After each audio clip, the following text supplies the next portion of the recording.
montar um novo partido político. Isso é interessante pra caramba. Não sei se vocês já falaram essa semana, chegaram a falar. A gente falou com o Rock aqui. Foi ontem? Ontem, né? Ontem.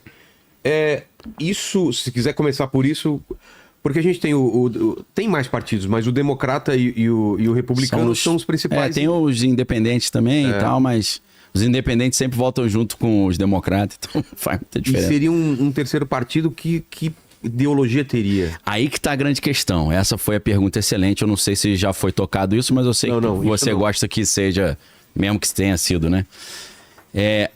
Lene, matéria aí, já tô abusando aqui, né, pedindo pro Lene. Matéria do New York Times, acabou que eu não sei se a gente vai conseguir abrir, né, que tem paywall, mas o New York Times ele deu a deixa de qual é a ideologia desse partido.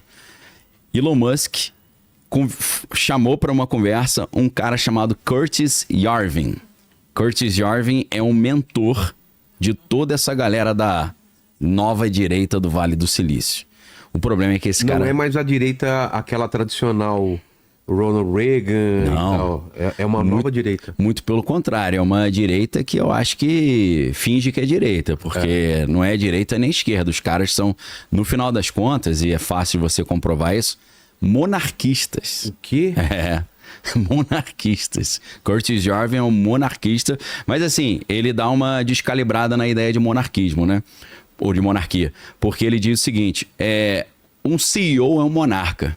Um monarca no sentido de mono é um arque é o poder. Então é um cara que tem o poder, ele toma as decisões. Só que daí sai uma série de linhas muito complicadas, na minha opinião, problemáticas. Por quê? Com essa ideia de que o CEO de uma empresa é um monarca, ele quer substituir os governos por corporações. Não tem mais uma democracia representativa que você escolhe o teu representante. É uma espécie de... que na tecnocracia lá dos anos 30 se chamava tecnato. O que é o tecnato? Os caras mais desenvoltos na ciência e na tecnologia, eles vão governar... Os mais preparados. Os mais preparados e eles mesmos... Tecnocracia. Eles mesmos escolhem quem vai governar. Então, por trás desse movimento que também... tem vários nomes. Por exemplo... esse movimento que esse filósofo Curtis Yarvin, ele é da computação também, ele já criou startups e tal, ele é um dos pioneiros lá das startups do Vale do Silício. Ele fala sobre o movimento neo-reacionário. O movimento neo-reacionário é isso. Vem desse cara chamado Curtis Yarvin, e o problema é que não é só o Elon Musk que se inspira nesse cara, o Peter Thiel também, que é o cara que está pilotando isso tudo nos bastidores. Eu costumo até dizer que quem realmente governa os Estados Unidos é o Peter Thiel. Porque o Peter Thiel, ele não é um cara que ele simplesmente montou empresas de tecnologia, ele quer fazer uma engenharia da sociedade. Essa é a matéria do New York Times, uma matéria recente, né? Elon Musk consultou Curtis Yarvin, pensador de direita, né? Sobre o seu terceiro partido, né? Fiz a tradução aí. Quer traduzir o subtítulo aí? Você quer? Não. Que é bom em inglês? Tá enxergando bem? Não tô enxergando bem. Que daqui tem uma luz na minha frente aqui. Os dois homens falaram sobre o desejo do Elon Musk para criar o America Party, né? O Partido da América, antes das eleições de meio termo, né? De midterms. O senhor Yarvin expressou apoio para a monarquia, junto com ideias provocativas sobre questões raciais. Esse cara é totalmente louco. Na minha opinião, né? Não sei. Às vezes você pode achar legal, mas o Curtis Yarvin, ele tem essa ideia de que o povo é ignorante e, sendo ignorante, não tem condição de escolher um representante adequado. Então, a sociedade deve ser governada pelos melhores e para isso não precisa de eleição. Eles mesmos, os melhores, é por isso que é uma espécie de aristocracia, né? Lembrando que a aristocracia, a etimologia da palavra, a origem da palavra é interessante, porque em grego a galera fala arete, mas em grego fala arite. Arite significa virtude. Então a aristocracia é o governo dos virtuosos, os melhores, né? Então na Grécia você tinha o povão, que era o demos, e você tinha os ariste, ou escreve aristói, que eram os melhores. Então você tinha povão, demos, democracia, governo do demos, governo do povão. Aristocracia, governo dos melhores. Essa filosofia toda do Curtis Yarvin, ela parece que é uma filosofia em prol do povo, mas é uma filosofia altamente elitista e altamente pró-cúria. é totalmente em desfavor da população. Porque ela já se apresenta como uma antítese à democracia. A democracia é o quê? O governo do demos, que é o povão. Então o povão, todo mundo levanta a mão, que a maioria que der é escolhido. Então o governo da maioria. Isso aqui é o governo da minoria. É totalmente diferente. Então o Curtis Yarvin, ele defende, por exemplo, um negócio chamado Dark Enlightenment, que é um iluminismo sombrio. Aí você fala, cara, o que é isso? A ideia é o seguinte, ele inventou um conceito chamado a catedral. O que é a catedral? É o movimento progressista hegemônico que domina a sociedade.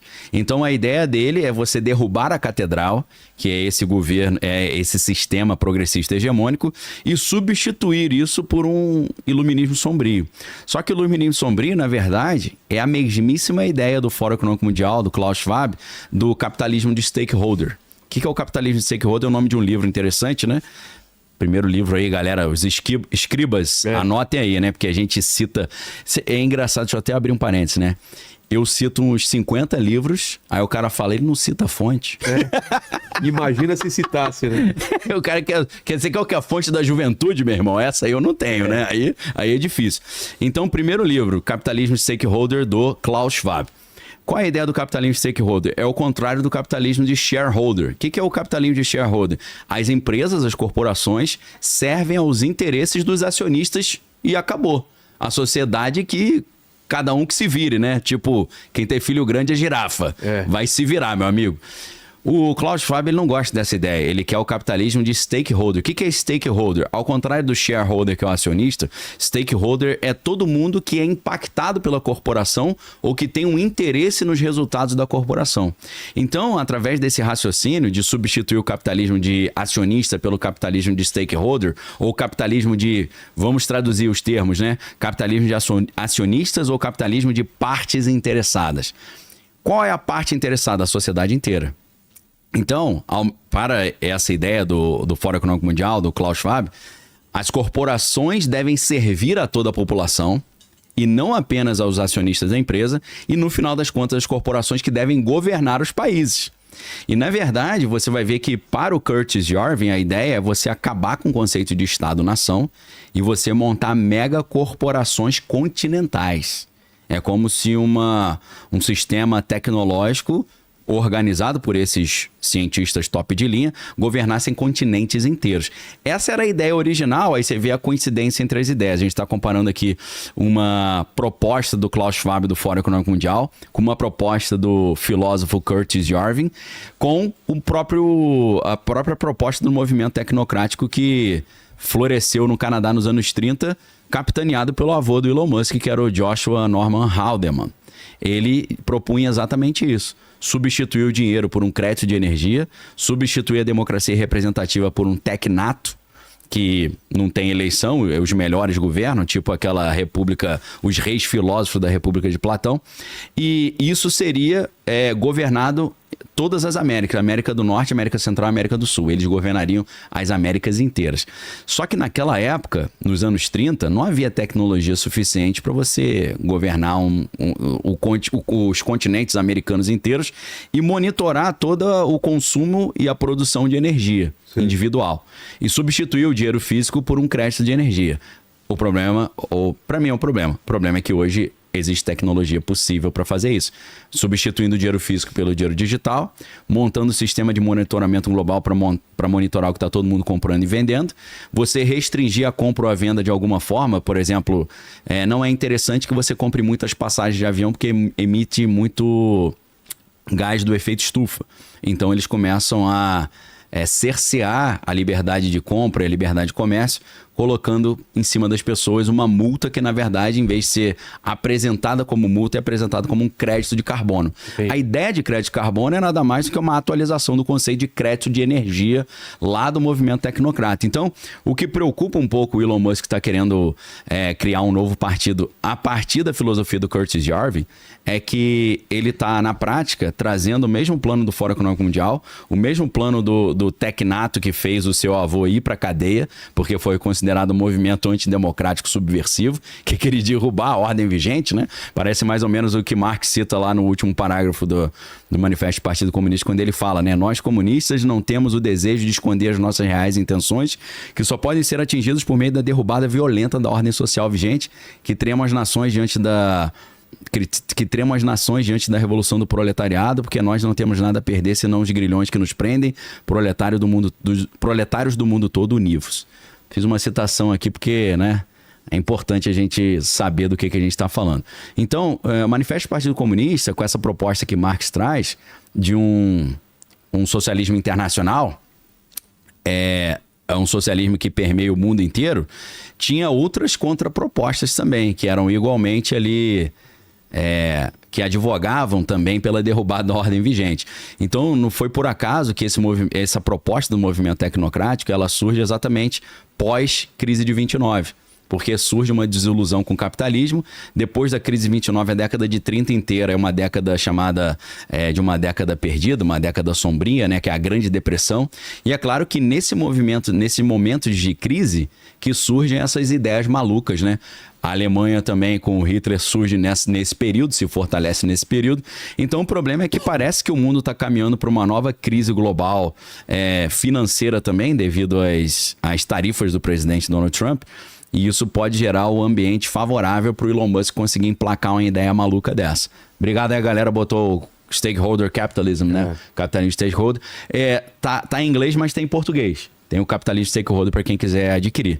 Então tá aí já uma bibliografia bem legal para vocês e, assim, algo muito preocupante do Curtis Yarvin, né? Porque esse cara realmente, ele traz a ideia também, eles chamam de... o modelo de governo que eles propõem se chama GovCorp, que é um governo corporação. Então, eles não pensam num presidente eleito pelo povo, eles pensam numa corporação que é liderada por um CEO, e esse CEO é um monarca, porque ele decide o que ele faz, doa quem doer. E ele dá um exemplo, por exemplo, ficou ruim, né? Ele dá o exemplo do FDR, que é o Frank Delano Roosevelt, presidente Roosevelt, que ele diz que ele era um exemplo não de um presidente, mas de um CEO, porque esse cara governou um tempasso nos Estados Unidos, período da Segunda Guerra Mundial. Se eu não estou enganado, ele ficou 16 anos no poder, o que é uma maluquice da gente imaginar. E foi por causa dele ter ficado tanto tempo no poder que em 1953 os Estados Unidos criaram a regra de o cara não pode ficar mais de 2 mandatos. Uma regra que talvez em 2029 o Trump vai atropelar. Eu tô com essa suspeita que o Trump vai tentar um terceiro mandato por bem ou por mal. Por bem, seria mudando a interpretação dessa dispositivo legal americano que impede 3 gestões. Qual que seria o argumento?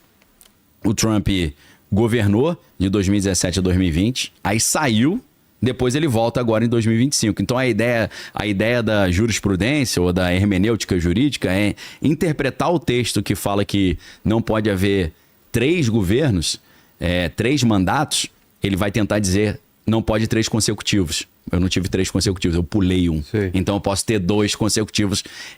A partir de 2029 eu tenho um segundo ali ou um terceiro. Então esse é o por bem, né? Por mal, os Estados Unidos caíram numa guerra civil devido a vários problemas que podem acontecer.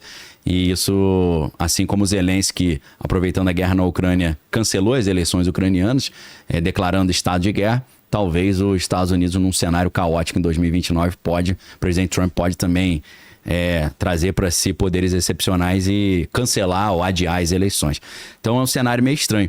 Essa ideia, então, que parece assim interessante, né? Principalmente tem um apelo forte para quem é conservador, porque o Curtis Jarvis fala, a gente tem que destruir a catedral. Aí você fala, o que é a catedral? Catedral é o sistema progressista hegemônico que domina o mundo. Aí os caras que são conservadores falam, ótimo, então eu tô atrás de você. Só que ele quer substituir isso por um governo tirânico, pô. Uma monarquia tecnocrática. Então você troca um negócio que para eles é ruim por uma coisa que, na minha opinião, é 100 vezes pior. Então, assim, algo que a galera não entendeu, e eles usam também conceitos assim que parecem muito modernos, como Startup Nation, uma nação startup.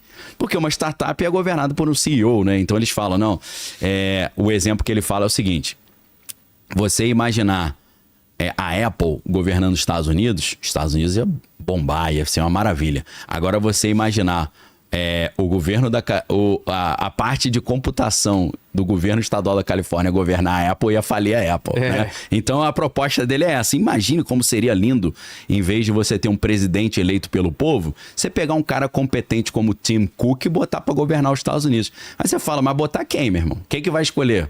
É a revelia do povo, pô. Pois é. É isso que esses caras estão propondo.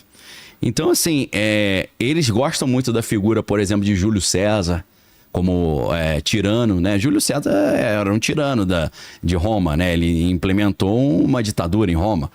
Foi morto por causa disso. Então, assim, você já vê imagens do Trump, assim, vestido meio com a roupagem de Júlio César. O Elon Musk botando lá ele com roupa de um centurião romano, botando SPQR, né? Senado do Povo Romano. Então você vê que isso tudo que parece que são memes e brincadeiras, na verdade essa galera tá levando muito a sério isso.